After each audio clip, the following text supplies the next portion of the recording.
Hi, and welcome back to the channel. If you're new around here, consider clicking that red subscribe button in the bottom right hand corner of the channel. Are you looking for sluice matting to catch gold? Whether it be a custom design, or the ones online are too expensive, or you just don't like the profile once they come to your house, I'm going to be showing you 5 different ones that might suit your needs. Stay tuned to find out.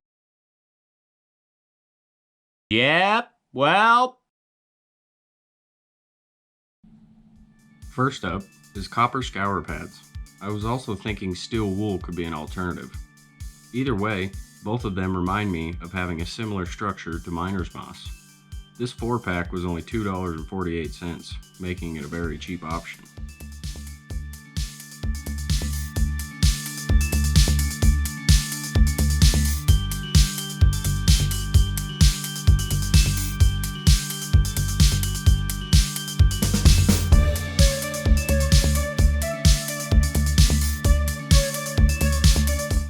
Next is carpet. Not trying to reinvent the wheel or anything here, since carpet has been used in mining for a long time. We are using the loop styled carpet, which we have the intentions of gold getting stuck in those loops. The nice part about this is it was free, left over from a job.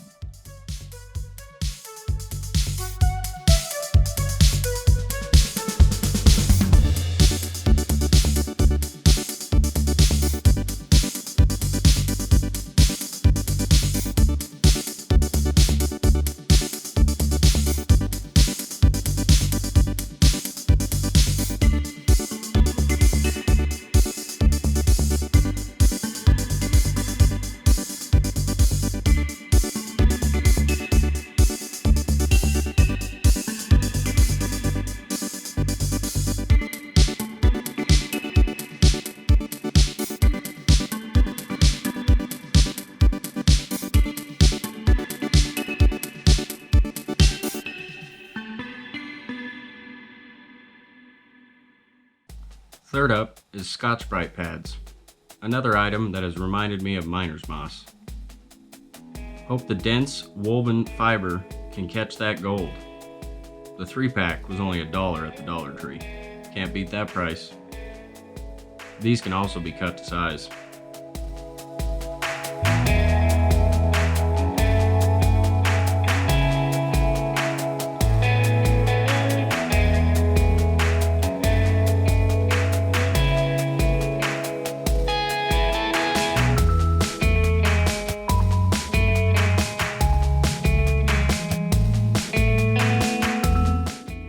Next up is Scourer Pad.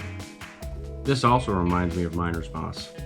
This has looser packed fibers and hopefully ideally for trapping the gold. The whole sheet was only $7 and I can make multiple cuts from it.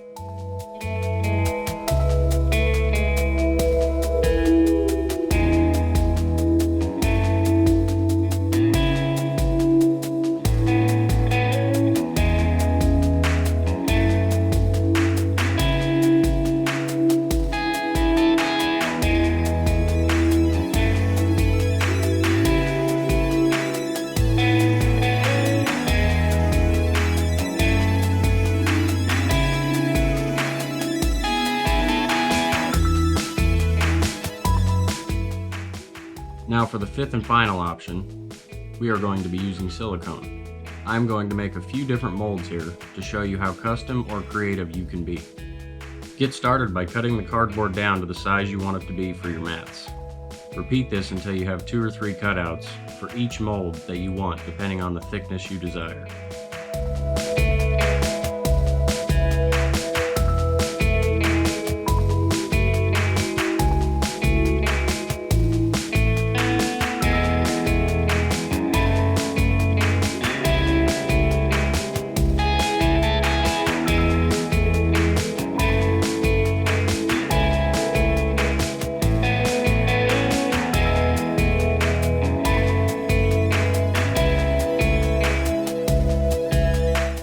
Then we are going to glue the cutouts together to create the mold.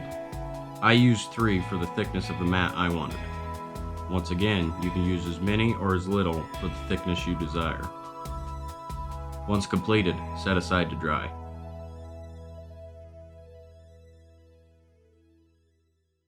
For the second mold, I am going to create my own version of a V-mat. For this, you're going to need a power drill, a wire cut brush attachment,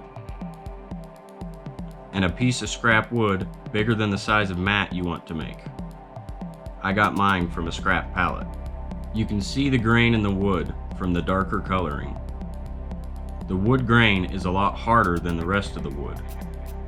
By hitting it with the wire brush, the softer wood will be removed, leaving the harder grains behind, which will create my V-mat molding.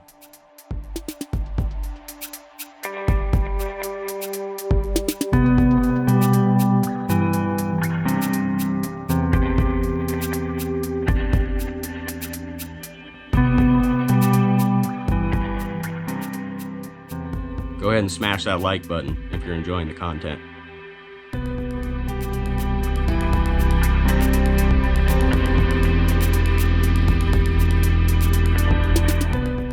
I'm sure you could be very picky and go through a lot of the wood at the hardware store or lumber yard in your area to find some very specific and interesting designs or patterns you're looking for.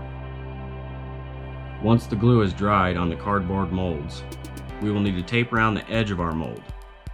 This will give it some waterproofing, just enough to allow our material to release from the mold.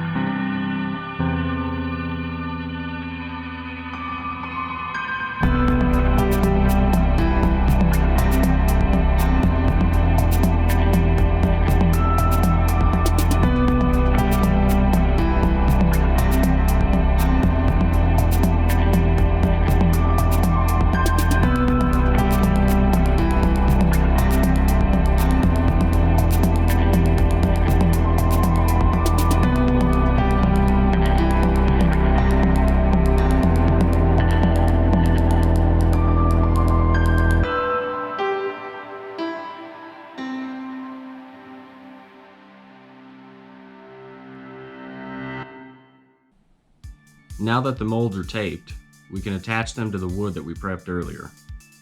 In this example, I'm just using glue to attach them.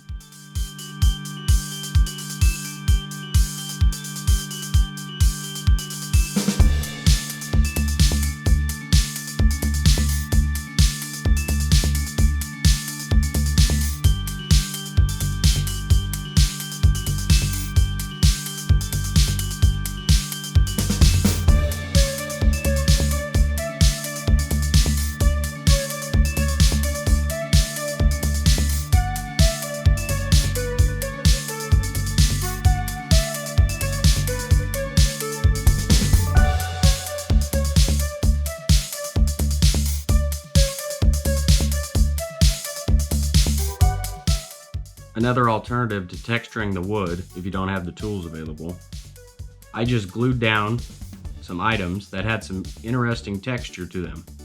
In this example, I'm using some dome-shaped googly eyes from the dollar store.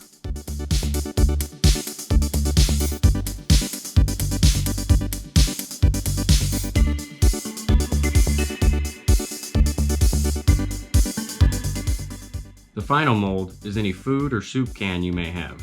Feel free to check to see what's behind those labels and see what they are hiding. Start by using a can opener to remove the bottom of the can.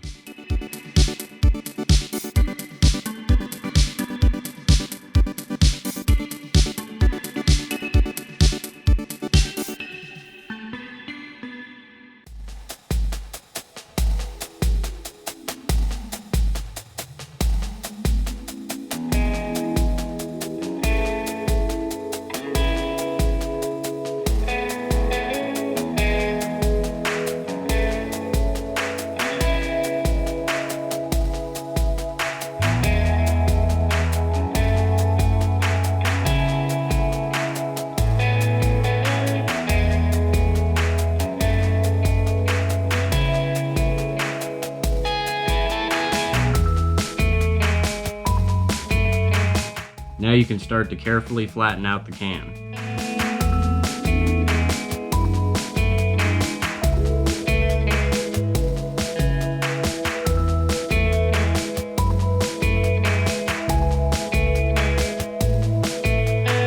Cut the upper and lower banding off the can. This will make it easier to roll it flat.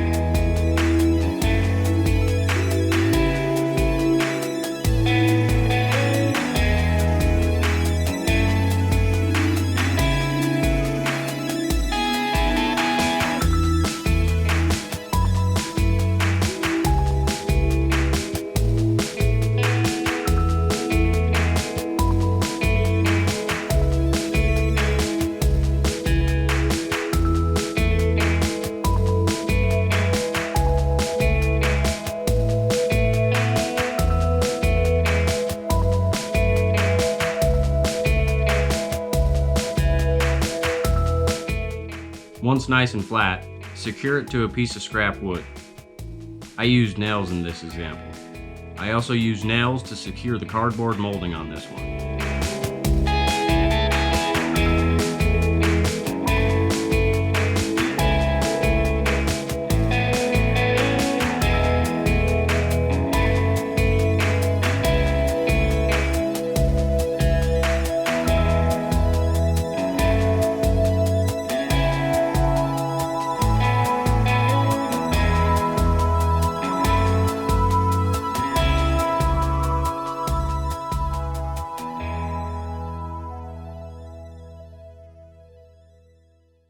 Now all the molds are completed and dried, it's time for some fun with some silicone.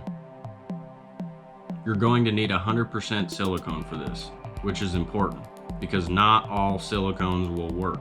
Then you're going to need a container of water with a 16:1 ratio of water to dish soap. For example, I used 8 cups of water to a half cup of dish soap. Squeeze out as much silicone as needed to cover your mold into the water soapy mix. I find that using my hand as a cup makes it a lot easier to handle. Make sure to coat any surface on the molding or the rolling pin with the soapy water mixture to eliminate any unwanted sticking. Work the silicone into a ball, then transfer and smooth out over your mold. Once the silicone is pushed firmly into the mold and been rolled and smoothed out, set aside to dry. Repeat that process for all of your molds.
After a few hours and the mats have dried, score the edges of the mold or on the overhanging edges. This will give you a starting point to remove the mats from.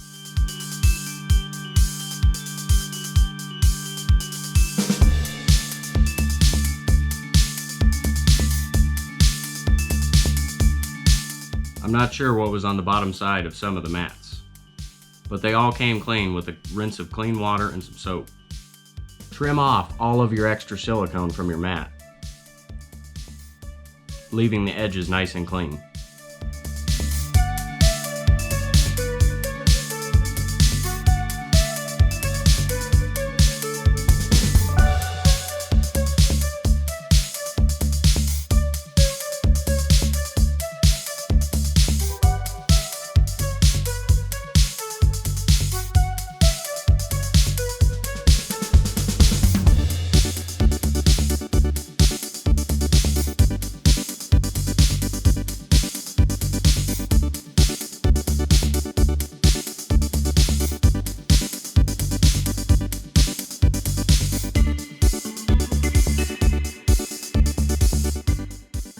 Sadly, this final mat was a fail.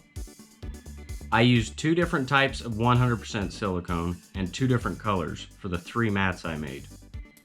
This one never dried.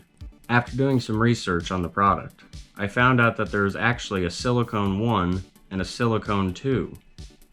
Without being extremely educated on the topic, it basically seems to come down to different chemicals being used in the silicones that affect the curing process or drying process, along with a few other things.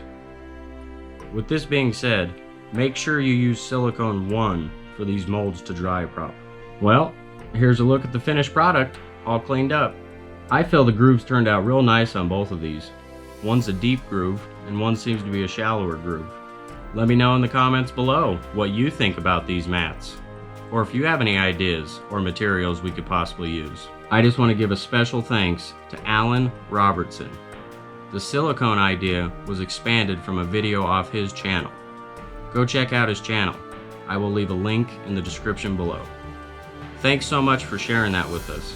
I hope you were able to see it a little differently, or maybe get some ideas seeing it from my point of view.